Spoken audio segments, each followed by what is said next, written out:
dia tuh mendapatkan ilmu ini dari belajar atau dari beli dari guru atau dari yang bisnis-bisnis spiritual seperti itu. Diisinya tuh melalui rafalan-rafalan atau rajahan-rajahan. Nah, tergantung kekuatannya juga. Itu biasanya kebanyakan ya kayak model-model, ada juga yang siluman, ada yang kayak yang kita tahu genderuwo gitu. Terus kayak model apa sih ya? Kayak jagoan gitu. Tapi gue lihat di badan lu ada sesuatu gitu yang pengen gue bongkar kali ini ya di host gue ini nih.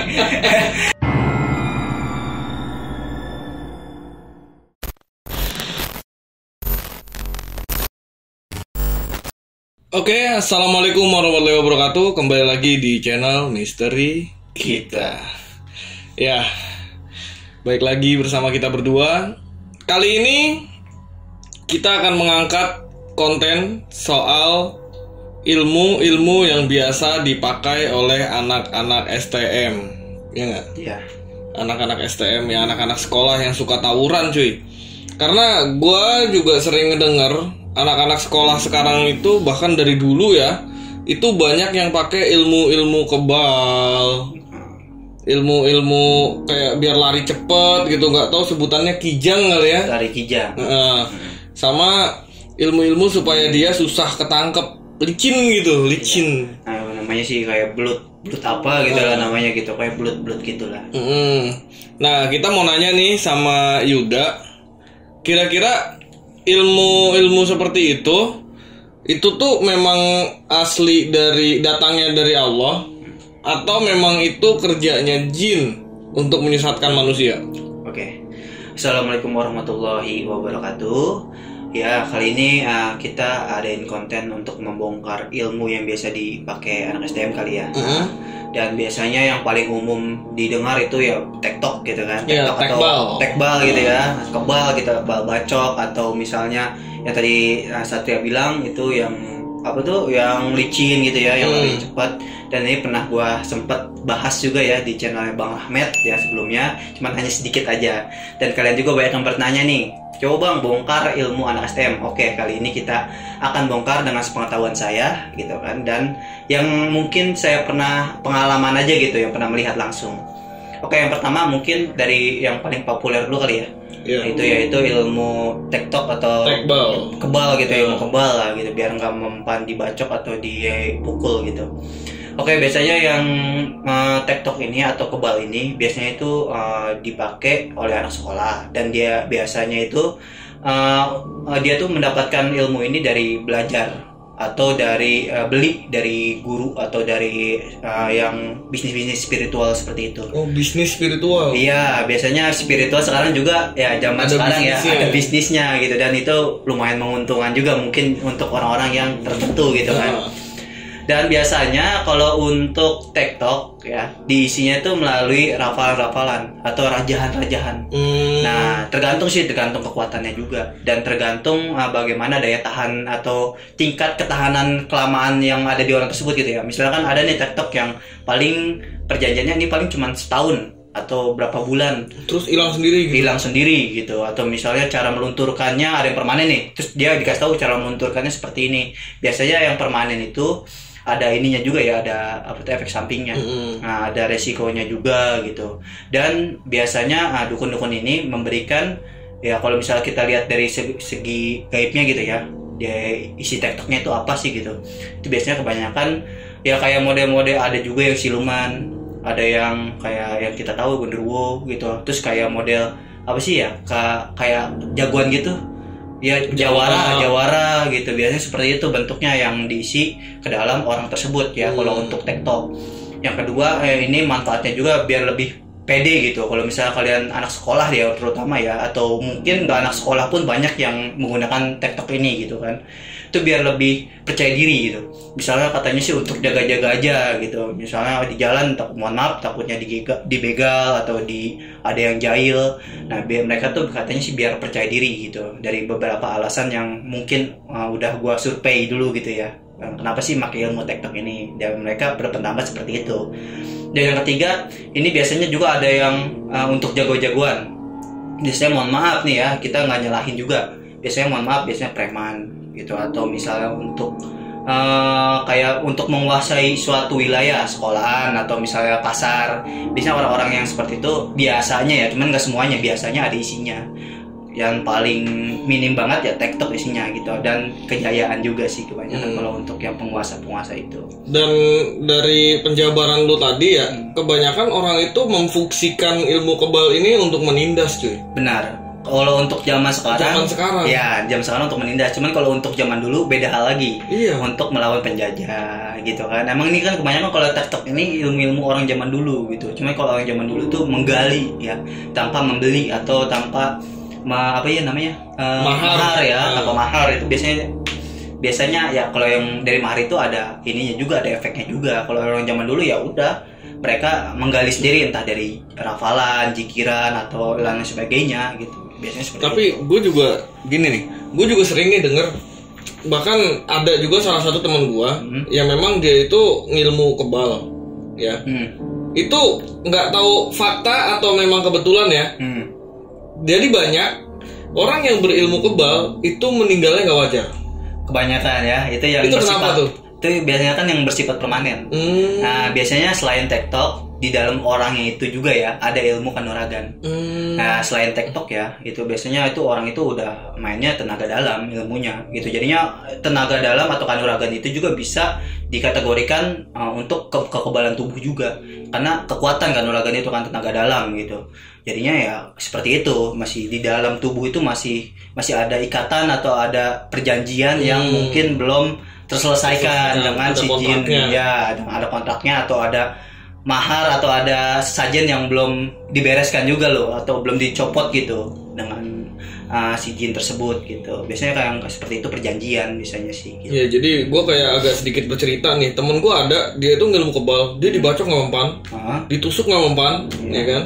Itu meninggalnya kenapa coba? Kenapa? Kepleset di kamar mandi. Gak wajar ya? Gak wajar. Dan temen gue juga ada yang ngalamin hal seperti itu. Oh gitu? Dia kebal, dibacok, kebal, ditusuk ya kan, disayat dia kebal, meninggalnya digigit nyamuk. Lah. Jadi meninggalnya tuh aneh-aneh. Ada ya? yang keserempet cuma jatuh, nggak luka apa-apa, meninggal gitu. Iya sih ya, yang info juga nih buat kalian. Kalau TikTok itu biasanya ada pantangannya juga. Nah kalau untuk biasa anak sekolah ini yang kelasan anak sekolah lah, itu biasanya ada pantangannya. Tergantung dari si spiritualisnya atau si dukunnya tersebut ya, yang memasangkan TikTok kepada anak sekolah tersebut. Biasanya dukunnya ngasih tahu nih kalau misalnya TikTok ini pantangannya di misalnya tanah gitu, atau misalnya jangan di aspal, ada tergantung itu, jangan di air atau jangan di tempat-tempat yang lembab gitu. Nah tergantung dari si ininya ya, gurunya atau si spiritualisnya gitu loh, yang memasangkan TikTok kepada orang tersebut. Itu aja sih. Dan selain TikTok biasanya ada yang lebih tenar lagi nih di kalangan kita ya, karena kan kita juga dulu anak SMK lah ya, STM gitu kan, pasti tahu lah gitu. Dan ini yang pernah gue sebutin kemarin ya di channel Bang Rahmat, yaitu lari kijang. Cuman gue hanya menyebutkan aja, belum menjelaskan gitu bagaimana lengkapnya gitu lari kijang itu. Nah kalau untuk lari kijang itu biasanya ilmu-ilmu yang dipakai untuk lari ya, kan namanya lari kijang, berarti untuk kayak the flash gitu loh, cepet gitu. Dan digunakan ini untuk hal-hal yang kepepet. Nah ini ada yang dari keturunan, ada yang belajar juga. Nah gitu, jadinya kalau untuk lari kijang biasanya itu dia pakai ritual-ritual tertentu gitu, entah pakai, mohon maaf, ada yang isim juga yang ini kantongin, ya, kayak isim, kayak jimat gitu ya, gitu, atau yang dikalungin. Dan atau enggak biasanya ada ritual pas di, mohon maaf, di si pemasangnya gitu, si spiritual yang memasangnya itu biasanya kakinya tuh bisa pakai air gitu. Terus kalau misalnya udah kepepet baca ini, nah biasanya tuh dia hilang gitu larinya, pas kejar-kejar atau lagi kepepet hilang. Gue juga sempat dengar ada metode yang katanya kayak masang susuk, cuma di kaki. Nah benar, kayak modelnya seperti itu, kayak batangan besi gitu, dimasukin ke kaki. Just ke kaki. Nah kalau susuk itu kan nggak hanya untuk pemikat aja ya, jadi untuk universal gitu, untuk apa aja, misalnya tergantung masangnya di tangan ya, misalnya biar jabat tangan deal gitu kan, misalnya di kaki ya biar kuat, apa biar jalannya kuat, atau biar seperti itu juga kali kijang, mungkin bisa jadi gitu loh. Tergantung setiap tempat, setiap spiritualis beda-beda gitu, metodenya gitu, jadinya nggak bisa disamaratakan gitu ya. Yang kedua juga nih lari kijang juga ada pantrangannya. Nah, yang pantrakannya ini biasanya ini di air kalau lari kijang. Kalau misalnya kalian nyebur nih, biasanya kan anak sekolah kalau misalnya lagi tawuran kan ya ada yang nyebur gitu apa aja udah gitu. Udahlah, pokoknya keberit-berit yang nyebur. Nah, itu biasanya udah nggak berfungsi kalau udah nyebur. Atau kalau misalnya dia masih di tanah gitu, tergantung sama kayak tekbal juga gitu. Jadi tanahnya di alam ya. Di alam gitu. Jadi tergantung apa yang nanti diinstruksikan oleh si pemasangnya gitu.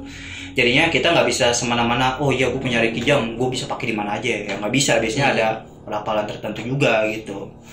Ya, jadi gitu tuh, cuy. Kalau memang teman-teman nanti di sini ada yang memang pernah punya ilmu lari kijang, kalian nggak bisa pakai lari ilmu kijang itu untuk lari dari masalah kalian, lari dari kehidupan kalian nggak bisa. Nggak bisa, apalagi lari dari dekolektor ya. Nah, kalau bisa, itu udah gue pakai tuh.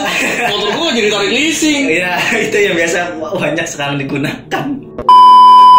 Terus apalagi ya selain lari kijang? Belut ya, yang tadi lu sebutin juga ya katanya. Licin gitu kan, udah ketangkep lepas lagi. Nah, seperti itu kalau belut. Kebanyakan kalau yang belut ini berfungsinya itu dari keringat kita nih. Dari keringat kita yang keluar itu biasanya, mohon maaf, namanya orang kabur ya, entah mohon maaf, bisa digunakan juga biasanya untuk maling gitu loh. Ini juga bisa digunakan untuk orang-orang yang tawuran. Itu ada yang nangkep terus katanya licin banget itu ditangkapnya, dan dia larinya katanya kenceng gitu kayak lari kijang juga. Kombinasi antara kijang dan belut. Jadi intinya biar nggak ketangkep aja gitu lah, biar nggak kepergok misalnya ada warga yang ngejar gitu. Nah, ini juga sama ilmunya kalau belut ya. Kalau belut kebanyakan ya di jinnya itu ya jinnya itu kebanyakan ini loh yang belendir-lendir gitu loh. Saya juga agak jijik loh. Iya. Pokoknya kalau saya lihat secara mata batin itu badannya bau lah gitu. Kalau misalnya dia lagi menggunakan ilmu itu badannya kayak bau keringatnya keluar banget gitu loh. Jadinya pas kita pegang pun kadang-kadang masih basah nih di sini. Soalnya gue pernah yang kata itu kan, gue orangnya emang nggak pernah tawuran sih. Kalau gue pernah di suatu tempat gitu kan, gue melihat orang tawuran dan dia tuh ada yang lari tuh di, ya kalau kalian tahu di sini di Sangsi di kolong jembatan gitu ada yang lari, ditangkap sama warga, dan itu enak banget kayak ngelepasnya tuh, plak gitu loh. Kayak iya, langsung diginin, lepas gitu. Nah, gue lihat kok nih orang kayaknya punya ilmu sesuatu, dan gue telah, oh ternyata orang itu pakai ilmu lari kijang plus belut gitu. Jadinya larinya kencang banget, nggak ini loh, nggak wajar gitu loh, kayak atlet yang maraton gitu loh, kencang banget pokoknya, lebih lah dari itu. Tapi kebanyakan ya rata-rata berarti anak-anak sekolah itu ilmunya beli atau emang belajar? Biasanya kebanyakan beli. Kalau untuk yang tawuran kebanyakan ya, ini saya bilang nggak semuanya, kebanyakan beli, dan biasa juga sih ada yang keturunan. Dan kalau misalnya kalian pernah dengar cerita nih ada jagoan, gua mah nggak pakai ilmu apa-apa, bullshit. Bullshit, kita bisa buktikan kalau emangnya kalian nggak percaya gitu. Kalau misalnya jagoan-jagoan anak SMK itu gue nggak percaya kalau misalnya kosongan gitu. Kalau emangnya dia mungkin ada beberapa kali ya gitu ya yang mungkin belum waktunya atau nggak sial juga gitu kalau pas lagi tawuran. Dan setahu gue hampir semuanya nih jagoan-jagoan di SMK itu kebanyakan pakai sesuatu gitu yang bersifat entah keturunan atau beli biasanya gitu, atau yang dikantongin biasanya. Tapi ya menurut gue ya, sebagai gue juga lulusan STM, gue juga lulusan SMK, gue juga dulu sering ikut-ikutan tawuran. Sekarang nih gue kalau ngelihat flashback ke masa lalu, gue malu sendiri ya. Gue malu sendiri. Ya, ini sedikit masukan buat teman-teman semua yang nonton di sini. Kalau memang kalian masih melakukan rutinitas tawuran, rutinitas tawuran, tolong berhenti sebelum kalian merasa malu dengan diri kalian sendiri. Iya, benar. Jadinya kalau bisa ya udahlah, emang zaman sekarang sih kalau yang gue lihat anak sekolah emang udah agak sedikit mereda ya. Udah nggak kayak zamannya tahun 2010 gitu ya, 2000 bawah lah, dari situ bawah itu udah parah banget lah, polisi juga dilawan gitu. Zaman sekarang sih ya kebanyakan ya gua plesetin aja gitu kan, bucin kebanyakan gitu. Anak-anak sekarang tuh, anak-anak sekolah sekarang ya lebih ke arah percintaan daripada pertarungan. Nah, ini juga ada ilmunya nih. Ilmu anak-anak sekolah. Nah, dan banyak juga anak-anak sekolah yang pakai susuk, gue denger. Benar itu. Karena gue punya banyak nih teman-teman yang sekarang mungkin masih sekolah ya. Iya. Yang sekarang masih sekolah itu curhat sama gue, "Bang, gue punya temen nih, kok dapet ceweknya cepet banget gitu kan. Nggak taunya dia tuh kalau mau ke kamar mandi gitu kan dompetnya ditinggal gitu kan. Dia kalau misalkan emang mau ke sekolahan pakai kayak minyak terus oles ke muka itu gitu. Ada. Jadi kalau yang gue jelasin aja ya, yang secara umum paling kalau nggak pelet susuk gitu kan. Temen gue yang gue secara jelasin aja, ini ilmu-ilmu semacam ini atau ilmu penarik gitu ya, aura, pembuka aura, yaitu juga ada semar mesem gitu kan, ada Arjuna.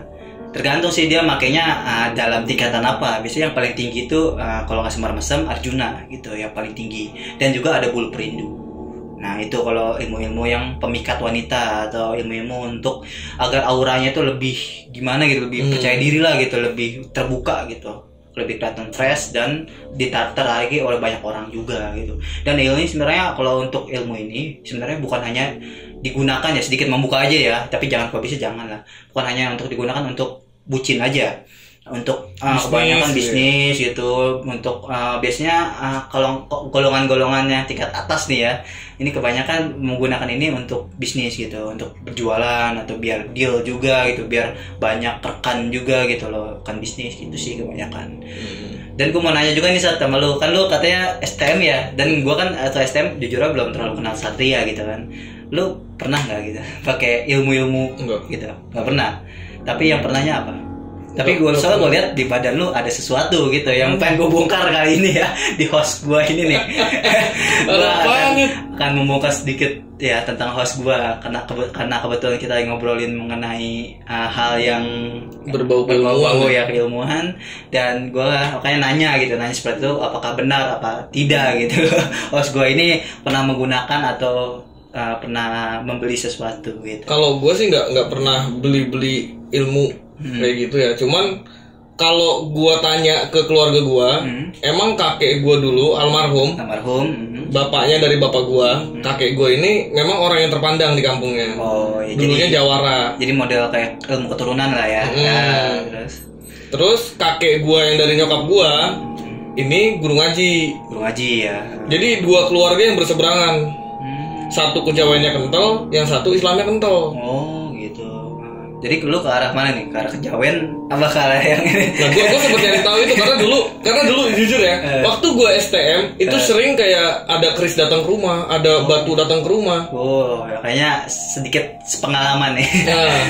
Sering tuh datang sendiri, cuman ketahuan sama bokap dibuang. Oh dibuang. Kenapa tuh kata bokap lu? Jangan biar kayak gitu. Jangan melihara kayak gitu, musyrik katanya. Dibuang sama bokap lo ke arah yang Islamnya kan. Iya, bokap gua ke arah nyokap gua. Nggak setuju dengan apa yang dilakukan oleh yang hal-hal yang berbau musyrik lah gitu ya. Begitu. Dan kalau menurut dalam diri gua ini ada sesuatu, apa tuh? Ya sebenarnya yang seperti itu ya yang tahu hanya diri kita sendiri ya gitu kan. Dan kita juga sebenarnya udah tahu gitu kan. Teman kita biasanya yang membongkar itu yang lebih mengetahui dalaman kita itu ya diri kita sendiri. Ya kalau misalnya ada yang bertanya, bang coba terawangin gue, dan gue hanya bisa menebak gitu apa yang ada di dalam diri lu, entah itu ketempelan, entah itu ilmu, entah itu dari keturunan, dan nggak tahu kan gitu kan itu benar apa enggaknya gitu. Dan yang lebih tahu sebenarnya kan diri lu sendiri gitu. Karena gini, nggak cuma lu yang ngomong di dalam diri lu ini ada sesuatu, nggak cuma lu. Banyak orang-orang yang memang memiliki kelebihan itu ngomong seperti itu, tapi nggak diselesaikan. Nggak diselesaikan ya? Nggak diselesaikan. Bahkan gini, ya you know lah, lu tahu gue gitu kan, gue suka explore ke tempat-tempat horor, dan nggak tahu kenapa setiap gue explore itu yang tadinya tempat ini horor jadi kayak anyep aja, setannya kayak nggak ada. Oh iya, pantas soalnya kan si Satria dia juga YouTuber horor gitu kan, nah yang gue star lah gitu ya. Kalau mau cek channelnya ada namanya Bang Satria tanpa spasi gitu kan.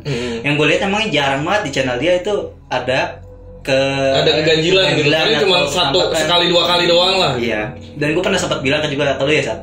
Makanya kalau explore jangan bawa peliharaan. Iya, jangan bawa peliharaan yang mana?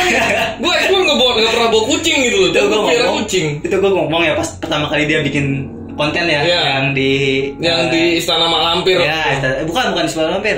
Genggong. Hotel Genggong, ya. Kan dia penasaran, ini mana nggak ada, makanya kalau bisa jangan bawa peliharaan apaan anjir, gue nggak tahu ada lo kan, gue nggak bawa apa-apa, ya makanya gue gimmick aja sebenarnya sih gitu kan, sambil memberitahu sedikit-sedikit lah gitu tentang kisi-kisi Satria. Emang kalau Satria ini yang gue lihat ya kalau bisa ditemui oleh sosok hantunya yang agak minggir gitu loh, karena emang lumayan tua juga yang ada di dalam tubuh Satria. Kayaknya kita bahas ini di episode kedua. Gimana? Ya. Kalau kalian kepo tentang diri gua, kita bahas di part kedua. Iya, sedikit tambahan di part 2. Misal kalian juga ada yang mau ditanyakan mengenai hal-hal ya, atau yang berhubungan dengan ilmu, itu bisa tanyakan ya di kolom komentar atau via email. Atau DM di Instagram. Ya, atau DM di Instagram. Oke. Mungkin dari kita gitu aja ya kali ya. Oke, di part pertama ini cukup segitu aja. Assalamualaikum warahmatullahi wabarakatuh. Jangan lupa di like kalau kalian suka, jangan lupa di subscribe juga kalau kalian suka. Dan jangan lupa juga di-share ke teman-teman kalian supaya kita bisa memberikan konten yang lebih bagus lagi, lebih semangat lagi dari konten kita yang saat ini. See you next time and goodbye.